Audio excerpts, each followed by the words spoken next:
Hi friend, कशा आहात सगळे? मस्त ना, मी पण खूप मस्त आहे. तुमचं आणखीन एका नवीन व्लॉगमध्ये खूप सारं स्वागत. तर आज आम्ही चाललो आहे गणपतीसाठी आमच्या घरी. तर बाबूचा ह्या वर्षी पहिलाच गणपतीचं वर्ष आहे, तर म्हटलं आपण घरी जावं आणि ते खूप छान सेलिब्रेट करावं. आम्हाला त्याच्या आधीकडे जायचं आहे आमच्या मावशीकडे, कारण त्यांचे बाबा आहेत थोडेसे आजारी. तर म्हटलं बघून येऊयात, बघायला जायला पण वेळ नव्हता आणि मम्मी पप्पासुद्धा आमच्यासोबत मावशीच्या तिकडे येणार होते, तर आम्ही सोबतच चाललो होतो. आदिराज तर बघा, त्याला कुठे फिरायचं असलं ना, तो खूप हॅप्पी असतो.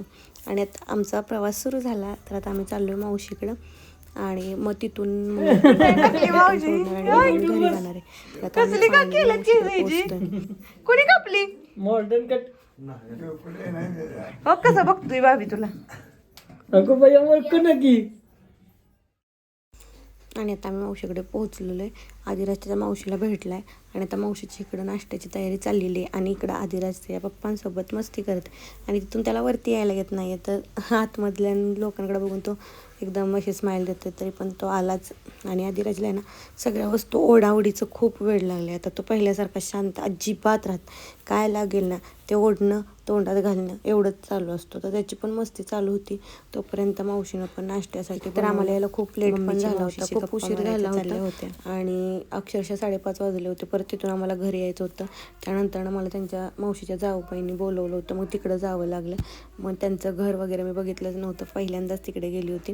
तर मग त्यांचं घर वगैरे बघितलं व्यवस्थित आणि त्या सांगत होत्या मग पाटी असं आहे वगैरे, चूल वगैरे त्यांनी छान केले ते पाठीमागं वगैरे. आणि ते आणि त्यांचे मिस्टर्स असतात, त्यामुळे छोटंसं घर आहे पण छान आहे. त्यानंतर नेहमीप्रमाणे आपल्या इकडच्यासारखे रिच्युअल्स असतातच. मी त्यांच्या घरी फर्स्ट टाईम गेलेली लग्नानंतर. मग त्यांनी मला परत साडी वगैरे नेसवली, नको म्हणत असताना पण. मग आम्ही त्या हळदी कुंकू वगैरे लावलं, साडी वगैरे घेतली मी आणि परत मावशीकडं निघालेली. घराच्या पाठीमागंच घर आहे, पण त्यांच्याकडे आवर्जून मी गेलीच नव्हती. मग ह्यावेळेस गेली पहिल्यांदा. त्यानंतर त्याने मला साडी वगैरे नेसवली. त्यानंतर नाश्ता वगैरे केला. आधीसोबत त्याची मावशी थोडासा टाईम स्पेंड करत होती आणि आम्हाला इथून पण निघायचं होतं. गडबड चाललीच होती निघायची, पण पाय पण निघत नव्हते. मग अशा पद्धतीने आता आम्ही इथून फायनली निघालेलोच आहे. मग सगळ्यांना बाय वगैरे करत निघालो आणि नेमका पाऊस आला. पाऊस तर कुठे जायचं म्हटलं ना की खरंच पडतो. मग बाबांना एकदा फायनली भेटलो, बाबांना म्हटलं काळजी वगैरे घ्या आणि आम्ही तिथून निघालो. तू कोणावर चालली बाकी लावते जाऊ का मी ब्रेक दाब, बाकी गाडी निघाली. तू नाही येत माझ्यावर, जाऊ का? जाऊ आहे मी आधी या काय. आणि आदिराजची रिॲक्शन बघून तुम्हाला समजलं असेल की त्याला माझ्यासोबत यायचं नव्हतं, त्याला आजीबाबांसोबतच जायचं होतं. त्याला खूप सवय झाली आहे त्यांची ॲक्च्युली, कारण की मी पूर्ण दिवस क्लासमध्ये असते आणि तो दिवसभर पप्पा आणि मम्मीकडेच असतो. पप्पा थोडे तरी राहणार जातात, पण मम्मी पूर्ण दिवस त्याच्यापाशी असते. पण हार्डली त्यांना बाय बाय केलं आणि आम्ही आमचा पुढचा प्रवास सुरू केला.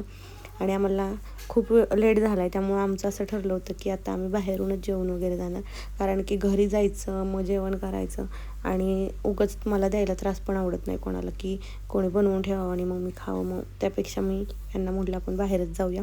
त्यानंतर आमच्या गाडीतला CNG संपला होता, पण आम्ही 4 ते 5 पेट्रोल पंप फिरलो, आम्हाला CNG कुठेच नाही भेटला.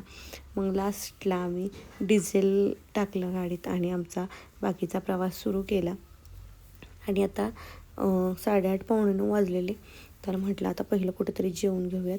मग मस्तपैकी एका हॉटेलमध्ये गेलो, जे की रहमतपूर रोडला आहे. मग इथं गेलो आणि जेवायला टेबल वगैरे बसलो, पण आदिराज आमचा बिलकुल राहत नव्हता. मग थोडा वेळ आत बसलो, थोडीशी आदिराजसोबत मस्ती केली, पण आदिराज अजिबात थांबत नव्हता. तो इकडचं तिकडचं सारखं उचलीचंच त्याचं चालू असतं. त्यानंतर आदिराजनं आणि त्याच्या पप्पांनी मेनू डिसाईड केला की काय खायचं काय नाही ते. आणि नंतर गार्डनमध्ये आलो ऑर्डर देऊन. थोडा वेळ तो खेळत होता गार्डनमध्ये आणि खरंच खूप छान खेळला. असं वाटलं की आता इथून पुढे याला गार्डनमध्ये वगैरे घेऊन गेलं पाहिजे, छान रिस्पॉन्स देतोय. मग थोडा वेळ हे गार्डनमध्ये खेळल्यानंतर दोघं जण आतमध्ये थोडेसे व्हिडिओ घेतले त्यांचे. परत आम्ही हॉटेलमध्ये निघालो होतो, पण तो काय येत नव्हता. आणि आतमध्ये आल्यानंतर ह्याच्याला तिथं खेळून दे, हा ग्लास ओढ, ते ग्लास ओढ, चमचेच काढ, काय करते सुरूच असतं त्याचं. नेहमी कुठे जेवायला गेलो ना आम्ही तर त्याचा तोच पराक्रम चाललेला असतो, पण पर्यायच नसतो. बाहेर जायचं म्हटलं की त्याला तेवढं ॲडजस्ट करावंच लागतं. त्यानंतर आम्ही दिलेली आमची ऑर्डर आली आणि आम्ही मस्तपैकी जेवण केलं आणि आम्ही घरी निघालो. तर तुम्हाला आजचा व्लॉग कसा वाटला ते कमेंट करून सांगा. आपल्या चॅनल लाईक शेअर करा, सबस्क्राईब करा.